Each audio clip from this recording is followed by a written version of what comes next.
Hello សួស្តីបងប្អូនអើយនេះការកាផ្លោកសំ2ថ្ងៃហើយយើងដាក់ទូទឹកកកទៅអត់ខូចណាបងប្អូនកាលមុនយើងយកមកដាក់ក្រៅវាឆាប់ខូច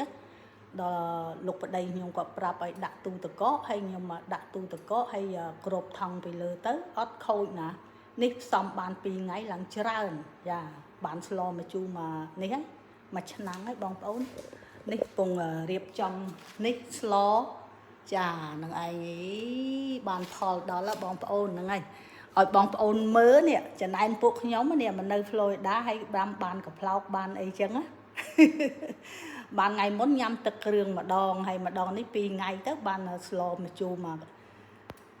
ស្លធំហ្នឹងចានឹងឯងមានម្អមមានអីបេះផ្សែផ្សំមកស្លមកជូរឥឡូវនេះឯងចានេះបងប្អូនណាចង់ញ៉ាំស្លមកជូរការកាផ្លោកខ្លះមកនេះជើញចូលរួមជាមួយខ្ញុំចិត្តស្លនេះឆ្ងាញ់ណាបងប្អូននេះ2ដង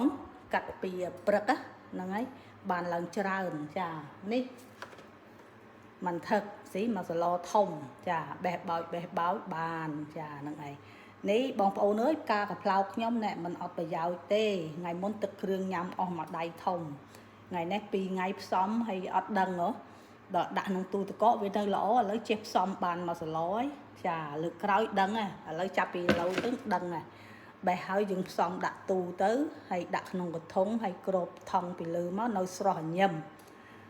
ចាគាត់បានស្លមជូរគាត់បាននេះយើងទុកបានយូរកាលមុនថាទុកអត់បានយូរអត់ដឹងដល់លោកប្តីប្រាប់ថាឲ្យសាកមើលមានអីសាកតាមគាត់ទៅដោះបដោយចានឹងឯងនេះមានម្អមកាត់ព្រឹកមិញចានឹងឯងបំរុងស្លមកជូរហើយចានឹងឯងចានឹងហើយជូនបងប្អូនមើលការកាផ្លោកបងប្អូនអើយមកចង់ញ៉ាំស្លមជូរនេះប្រអួតបងប្អូនមែនតើនេះគិតថាប្រអួតសោះហើយអូយឲ្យបងប្អូនចំណែនមែនតើណាណោះ